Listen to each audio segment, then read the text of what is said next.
Kenni ne naan jechaa jirtani. Hin dhoggine malee akka koree bara darbe kenname miti. Bara darbe kantiibaa magaalaa isin ture. Yaada na kaasime yaada na baasi. Tole dubbadhu. Kan kenne bee mana murtiitutu kenne raawwadhaa jedhee waajjira lafaa ajaje. Kantiibaa hin ajajne. Waajjirri lafaa ammoo hin kenne. Dhimmi mana murtii isin ilaallatu? Qooy. Waajjira lafaa isin ta'u gana. Mana marii fooyyeen sirna qaatiin dhimma dhaabsise ka walitti qabaa ana waan ta'eef sirrii miti dhaabaa jedheetiin kallattii kaayeetiin murteesseetiin dhaabsise. Kan kenname yoo maal goota?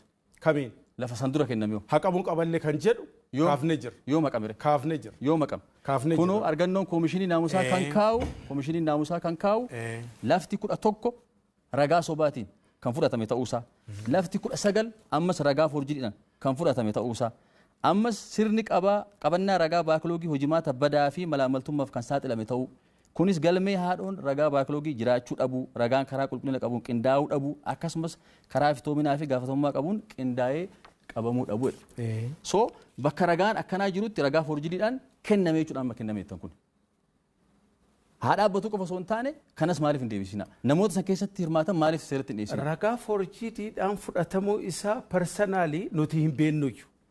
Garuu baakloogiin kuyyaraa yookiin baaklooggii iddoo leencaa kutaa magaalaa malkaa sirbaatitti mana murtiitiin kennamaa ture sun walitti qabaa fooyyeensi mana marii fooyyeensi sirnaa qaba waan ta'eef dhaabeeraa sin jedha. Dhaabuu qofa osoo hin taane kanumti kenname sunumtuu seera qabeessa ta'ee namoonni dabarsa raawwataniiru. Gallee laalla. Ka forjiidii kana nama personaalii hin beeku. Maaliif kana dura maaf hin laaltan? Gaafa kennamu gaafa akka kennamu ajajjan san. Hin ajajne. Maaliif raawwataniirtani? Hin ajajne. Gaafa mana murtii maal na tajaajila? No, gaafa mana murtii raawwatu hin ajajjan. Gaafa immoo walitti qabaa koree fooyyeen sirnaa qaataatan immoo hin dhaabsistan. Akkam ta'a?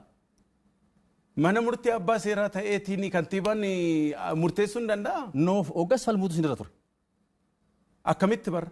Waajjirri lafaa keessan dhaabbatee kunoo koomishiniitu sun hin jedhamu. Dhaabsifnee koree qindeessituudhaan illee dhaabsifne. Dhaabsisuu qofaa miti. Lafa kenname san dhugummaa isaa mirkaneessuu hin ture. Namni sun hin qulqulleessina. Hangama waan qulqulleessina. Koomishinii ammoo xalaadhaan isin beeksiseera jedhartaa? Maal? An personaalii na bira hin geenye. Isin bira jira. Isin bira jira. Haalaa jirtan malee waajjira lafaatiif. Haalaan jiru. Waajjira investimentiitiif. Garagalcha waajjira kantiibaatiif bulchiinsa magaalaa Shaashamannee. Na bira hin geenye. Gaggeeffameera. Hin geenye. Koree qindeessituu nu hin beekaniyyuu. Ragaa. Hin beekan. Hin beekan. Amma koree qindeessituudhaan nu murteessinee jirraa dhoogginee jirraa mana marii fooyyeensa sirna qaatiin illee akka hin kennamne ittifneerraa dhooggineerraa. Sun qofti gahaa mitiidha. Pirezidaantiin mana murtii olaanaa kan magaalaa kennaa bakka jiranii murteessinee jirra. Chaalenjii hamaa keessa jirraa. Chaalenjii hamaa san raawwatan. Lafa immoo murtii san dura raawwatame barreen gaddaa kennine kan jettan kana amma kunoo ragaa forjiidhaan kenname namni ragaa bitateeti galmee haadhoon bakka hin jiretti namni fudhachaa jira. Jedhee odeeffannoon kunoo koomishinii qoratee ifa godheera. Nuuf ifa hin goone yoo godhee jedhe nu laaluu hin dandeenyu. Garuu nu sirrii akka hin taane mana marii fooyyeen sirna qaatiin. Xalayaa isinii barraa'eera. Xalayaa isinii barraa'ee garagalcha isinii barraa'een fidee dhufe. Achuma biiroo keessan keessaa hin argadhe. Waajjira keessaniif garagalchi deemeera. An personaalee amma xalayaa amma ati jedhaa jirtu kana hin arginessi. Na hubad irra ga'uu sin ture. Gaafuma jalqaba kennamuu koo. Na bira hin geenne. Gaafuma jalqaba kennamuu koo irra ga'uu sin ture. Mee yaada na baasime. Na bira hin geenne anis hin beeku. Garuu sirrii akka hin taane dhaabsisee jira sin jedhaa jira. Murtee lama raawwan. Sirrii akka hin taane akkamitti beektan? Akkamitti beektan sirrii akka hin taane? Murtee koree qindeessituudhaan murteessinee haa dhaabbatu jennee murteessinee. Maal irra dhaabbattanii san jettan? Numo.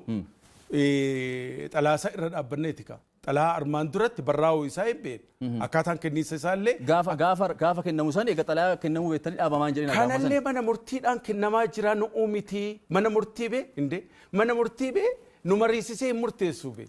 Mana murtii nu mariisisee. Dhaabbatanii falmuu sin dura ture. Sarkulaariin akkanaa darbeera jettanii falmuu sin dura ture. Hundaafuu kallattii kanaan yoo hojiitti hiiktan. Lafa kanaan dura kenname kan ragaa forjiidhaan kenname kan koomishiniin amma qorate kana. Asii gallee hin qulqulleessina. Hanga yoomitti? Hin qulqulleessina. Hanga yoomitti? Yeroo gabaabaa keessatti. Yeroo gabaabaan kun? Bultii 15 keessatti hin qulqulleessina. Bultii 15 keessatti ragaa adda baastanii qaamola kana keessatti hirmaatan. Hin qulqulleessina. Waajjira lafaa gaafannee ragaa kanneen ati sirraallee hin fudhadhaa. Siniin kenna. Hin fudhadhaa hin qulqulleessina. Tole. Itti kun daawwattoota keenya qophii caayaa keenyaan daawwachaa jirtanii bulchiinsa magaalaa Shaashamanneetti xiyyeeffanneerra har'a galgalaaf komittaanummaa daawwan. Garaan na gubbachaa jira jechuudha. Isa kanaaf nuti lubbuu keenyaa sudaarra jirti. Lubbuun keenya sudaarra jira jechuudha. Yeroo mara milishaadhaan na dursisan. Milishaadhaan na dursa Yoo sanaa soo baate jee milisaadhaan na dursaawni akka nama tokkotti haanii durraa isa nageessaniin dirqama dandeettii haasawaa bichaa waan hin qabuuf jecha. Isiis ammoo akkuma kiyya eegalanii kiyya dabretti inisheetiif gabbuyetti inisheetiifii guutuu bakka takkatti hojjechuudhaaf gama san dhaqan isaan. Gaafa gama san dhaqan takkaa midhaan Afrikaa malee fidaniif hin beekan jechuudha. Inni san immoo bakka san keessa eegalu nama lama jira jechuudha. Nama lama. Namni lamaan tokko abbaa qabeenyaati tokko immoo soddaa isaati.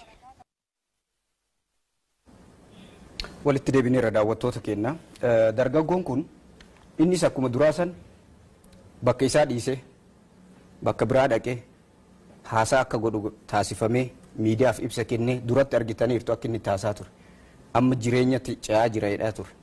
Nuuf darbeeraa bulchiinsi magaalaa nu gargaaree maal godhee boodarra immoo dubbiin akka akkas hin taane kaasa. Inumaahu maal kaasa haasawuma isaa keessatti yuunivarsiitii irraan eebbifamee dippiloomaan jedha. As deebi'ee immoo achi nageessanii dirqiidhaan akka haasa'u na godhe malee kiyyaa miti kiyya bakka biratti gurmaa'ee hojjetaa ture duwwaadha hin hojjanne sobaaniin dhaqee waan kana ragaa bahee. Sirriidha wanni isaa hojii ol qabatu dhugaa dubbachuudhaaf imaataa kana imaataa biiftuu badhaadhinaa jedhamu. Biiftuu badhaadhinaa jedhamu dhumaatu hundeessee sheedis jaarree fi bakki itti haasa'isuun keessatti ture. Sheedis jaarree fi inni imaataa bakki itti haasa'isuun kan eenyuti?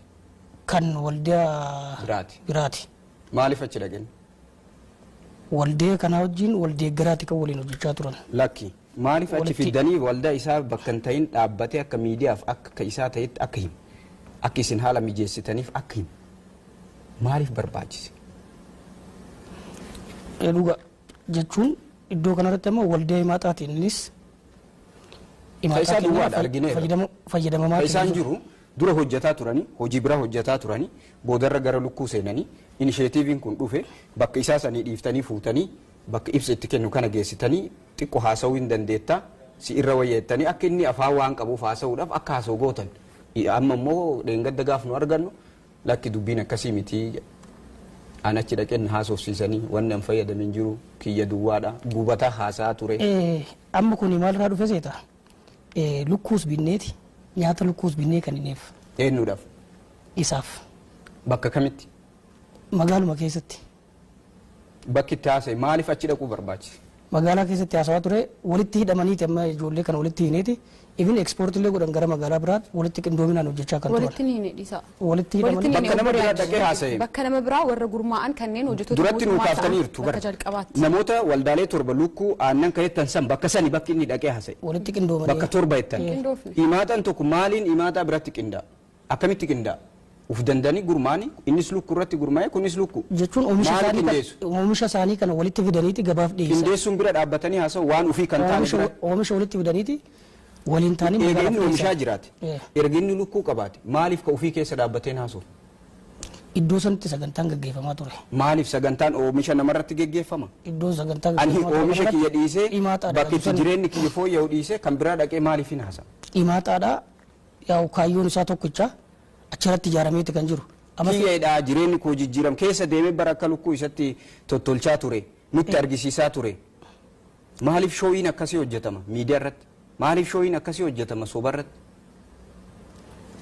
Qabatamaan egaa wanni inni himaataa keessa galeetis sirrittis Amma hojjetaa raani? sirrittis deeggarree amma wanni iddoo sanitti mudate feelaariitiin achitti dhufe maali?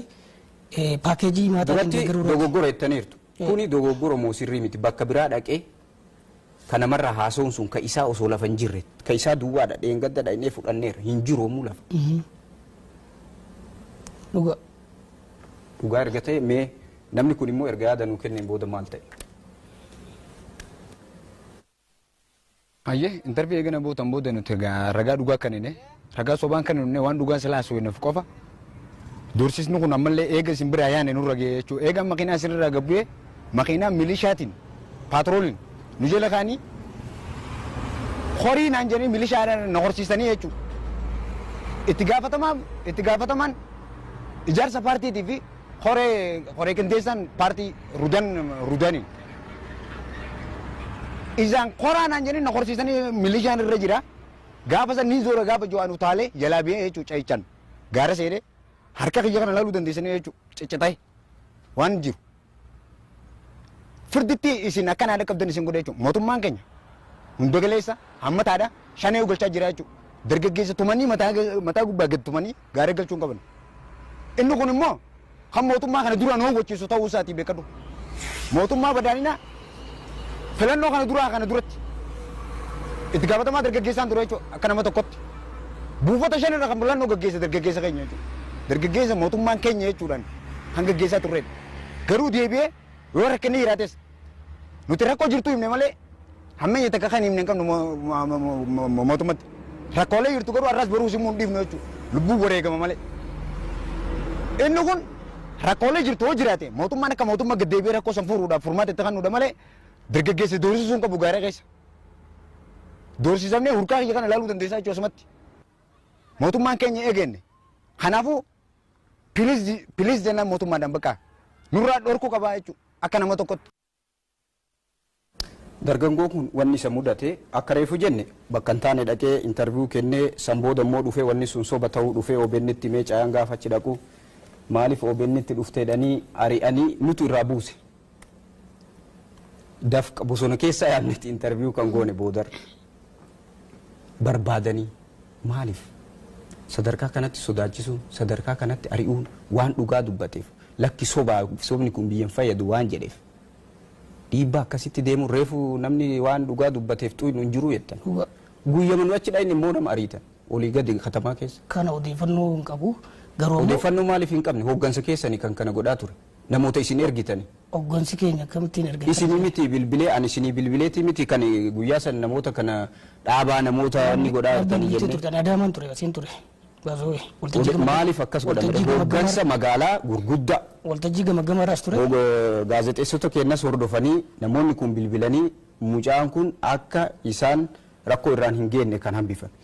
Waan kana dubbateef maaliif sadarkaa kanatti namni sodaachifama? Kana laalan warra akka itti ilaaluu qabnu. Namni inni komachuu danda'a wanni inni komate dhugaa ta'uu danda'a. Dhugaa ta'uu danda'a osoo hin ta'in kan addan baafne isin guyyoota achi turtan keessanitti isin kennameera waan ta'eef. Adda baasne ilaalle dhugaa dubbachuudhaaf ijoollee intarviiyuudhaaf achi dhaqan kana eenyummaa isaanii gaafachuudhaaf xalayaanyummaan ni gaafatame jira. Lakki waa'ee isaanii miti surrakkoo gaafatan. Inni rakkoo miti. Kan kana namoota intarviiyuu kennan guuranii gara mana hidhattiin deemuun ture. Neevar. Kunneen geeffamanii jiran iyyuu amma magaalaa keessan keessa hin jiran. Hordoffiidhaan. Fakkeenyaaf Baqatanii jiru namni waan intarviiyuu isa qofaa mi bara. Jira marree amma lubbuu isaaniifuu baqatanii mucaan kun ergi nurraa adda ba'ee booddee bilbilaan nu waame bilbilli isaa waraabannee qabna nuti. Gaafanni naqabuuf deeman jedhee bilbilatee makiina irraa utaalee bosona seenee achi deebisanii dubbisan. Kan akka itti naqabatu wanni akkasii jiraannaan ani wabii isaa naatu fudhata. Jiraannaan miti an argee rafaachuun ture. Qabatamaan ture malee hooggansa keessan kana gochaa. Wanni akkasii jiraannaan. Kana dura wanni akkasii namoota waan akkasii dubbatan isin akkas gootan hin jiru waan kun sirrii miti waan jedhaniif. Kun dogoggora gabaasa sobaa hin gabaasina waan jedhameef namoonni dhiibban irra ga'een jiru. Jiru kana odeeffannoo magaalaa keessan keessa.